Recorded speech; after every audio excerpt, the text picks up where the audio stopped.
इस वक्त हमारे साथ मौजूद है डॉक्टर गणपत सिंह राजपूत, जो हिस्ट्री के असिस्टेंट प्रोफेसर हैं बाड़मेर के राजकीय महाविद्यालय में। इन्हीं से जानते हैं किराड़ू के इतिहास के बारे में, किस तरीके की किंवदंतियां और किस तरीके के इतिहास में जो दर्ज है इतिहास, सारी बात इन्हीं से करते हैं। सर, बाड़मेर में जो खजुराहो के नाम से या किराड़ू के नाम से जानने वाला एक बहुत बड़ा रियासत काल के समय में होता, क्या है सर इसकी हिस्ट्री में, क्या दर्ज है इसके बारे में? हाँ जी, किराड़ू अभिलेखों में किरातकूप नाम से जाना जाता है। और अगर मैं किराड़ू की बात करूं तो मैं 3 बातें किराड़ू के संबंध में करना चाहूंगा। सबसे पहले मैं उस मिथक पे आता हूं जो जनरली दर्ज है इतिहास में।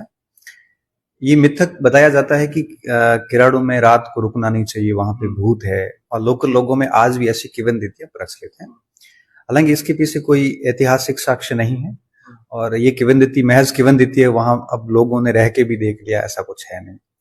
दूसरी एक दंत कथा ये प्रचलित है कि किराड़ू के आसपास एक पुराने ऋषि रहते थे, कोई संत रहते थे, और वो कहीं बाहर पूजा के लिए गए थे और अपने शिष्य को पीछे छोड़ के गए थे। शिष्य बीमार हुआ, उसकी किसी ने हेल्प नहीं करी, उसकी डेथ हो गई। तो उसमें एक महिला ने उसकी हेल्प करी थी, कोई कुम्हारिन ने हेल्प करी थी।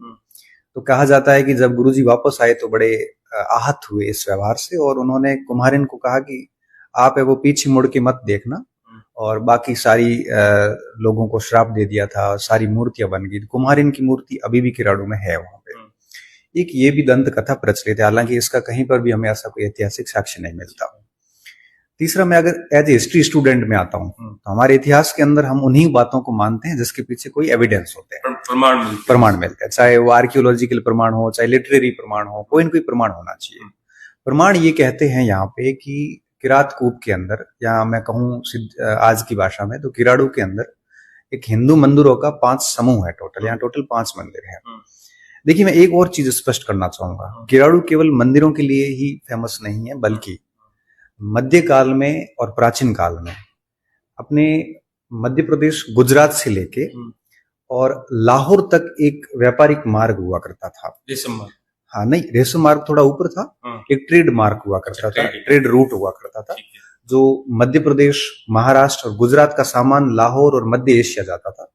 तो किराड़ू इस रास्ते का एक अहम पॉइंट था, और रात्रि में यहाँ पे है वो टूरिस्ट रुकते थे। जंक्शन था, व्यापारिक केंद्र था, जिसको बीच में लोग रुकते थे यहाँ पे, और अच्छा खासा टैक्स किराड़ू देता था। अच्छा। तो यहाँ पे चौहानों का शासन रहा, गुजरात के चालुक्य, जैसे अपन सोलंकी कहते हैं, उनका शासन रहा, यहाँ परमारों का शासन रहा। इन सब ने बड़ा टैक्स किराड़ू से वसूला है, और ये लोग जो भी व्यापारिक कार्य जाते थे यहाँ से, वो लोग एक बड़ा शुल्क देते थे अपनी सुरक्षा के लिए। तो किराड़ू राजवंशों के लिए आय का एक अहम स्रोत भी था, और इसीलिए अब कई बार एक प्रश्न आता है कि किराड़ू में ही मंदिर क्यों बनाए थे, इसके पीछे क्या रीजन था। तो बेसिकली रीजन ये था कि किराड़ू एक व्यापार का अहम केंद्र हुआ करता था, जहां शासक टैक्स वसूलते थे, और इस वजह से उन्होंने वहां पे मंदिरों का निर्माण करवाया था। अब इन मंदिरों का निर्माण करवाया था यहाँ पे चालुक्य शासकों ने, जैसे हम चालुक्य भी बोलते हैं, सोलंकी भी बोलते हैं। हालांकि दुर्भाग्य इस बात का है कि हमारे को यहाँ से 3 अभिलेख मिले, इंस्क्रिप्शन जैसे हम कहते हैं। एक 1152 का है, एक 1161 का है, और एक 1178 का है। तीनों में ही किराड़ू के संस्थापक की कोई जानकारी हमें नहीं मिलती, लेकिन इन 3 अभिलेखों के बेस पे कहा यह जाता है कि गुजरात के चालुक्य शासकों ने, जैसे हम सोलंकी कहते हैं, उन्होंने इसका निर्माण करवाया। यहाँ पे 5 मंदिरों का समूह है, इसलिए हम उसको पंचायतन शैली भी बोलते हैं। इसे मारू गुर्जर शैली भी कहते हैं। मारू गुर्जर में बेसिकली क्या होता है कि एक यूं कहिए कि उधर्व चंद होता है और एक ताल चंद होता है।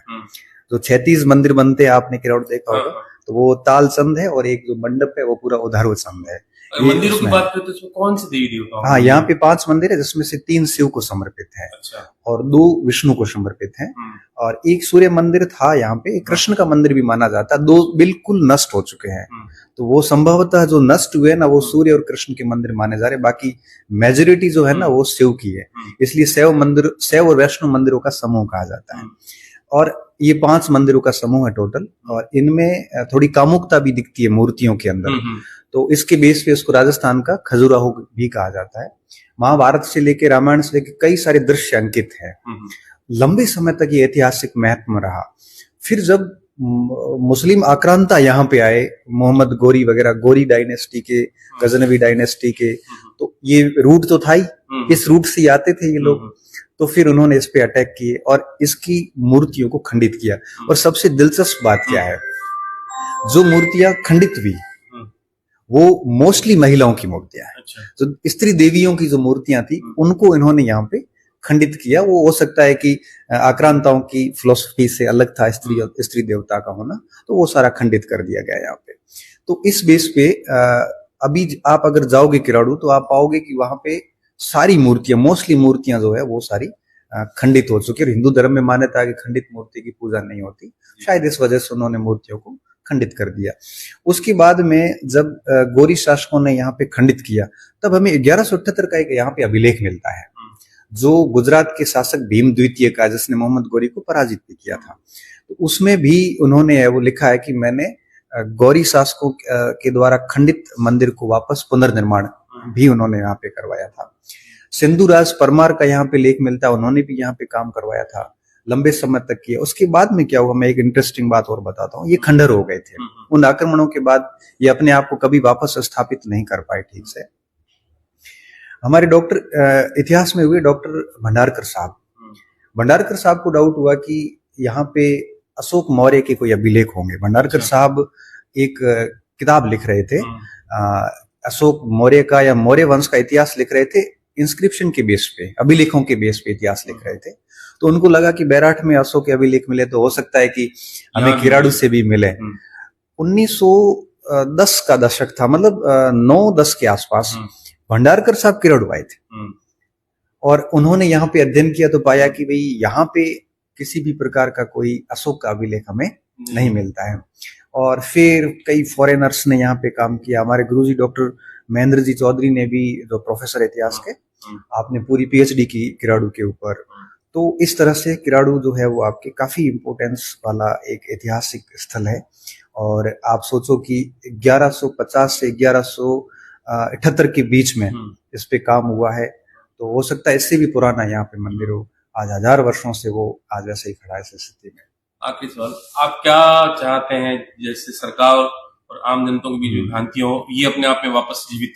बिल्कुल, मैं एक इतिहास विद्यार्थी होने के नाते हम चाहते हैं कि किराड़ू के उस वैभव को पुनः स्थापित किया जाए, क्योंकि किराड़ू का अगर अध्ययन किया जाए तो वहां पे हर पत्थर एक मूर्ति है। अभी भी उसमें बचा है? अभी भी है, बिल्कुल। आप देखोगे तो अभी भी अध्ययन लायक उसमें कई सारे मटेरियल बहुत सारा मतलब उसके ऊपर खूब अध्ययन हुआ है। अभी 3 साल पहले उत्तर प्रदेश, बंगाल और उड़ीसा के रिसर्चर ने, शोधार्थियों ने 60 पेज का आर्टिकल लिखा इसके ऊपर। और मैं एक बार एक हिस्ट्री कॉन्फ्रेंस में गया था, तो मुझे बड़ा ताज्जुब हुआ कि एक ब्रिटेन का स्टूडेंट किराड़ू के ऊपर पूरा आर्टिकल लिख के लाया था और किराड़ू के व्यापारिक ट्रेड रूट के इंपोर्टेंस के बारे में वो बता रहा था बकायदा स्लाइड के जरिए। अच्छा। तो मुझे लगता है कि सरकार को इसके ऊपर एक प्रोजेक्ट देना चाहिए, जिसके ऊपर प्रोजेक्ट होगा तो डेफिनेटली किराड़ू के ऊपर पूरी रिसर्च बनेगी, वापस शोध होगा, मूर्तियों का अध्ययन किया जाएगा, साथ में ASI से साथ मिलकर थोड़ा बजट देके उसकी पूरी एक पुनरुत्थान का कार्य होना चाहिए, ताकि एक ऐतिहासिक धरोहर को एक अच्छा पैलेस बनाया जा सके, यहाँ पे इतिहासकार आ सके, शोधार्थी आ सके, उनके लिए एक अच्छा मंच प्रोवाइड करवाया जा सकता है।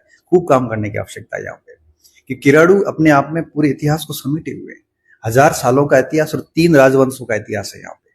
हम जब जालोर के नाडोल के चौहान पढ़ते हैं तो नाडोल के चौहानों के अंदर अल्हण को पढ़ते हैं, और अल्हण नाम का एक व्यक्ति हुआ, वो उसको यहाँ पर किराड़ू का गवर्नर के रूप में चौहानों ने नियुक्त किया था।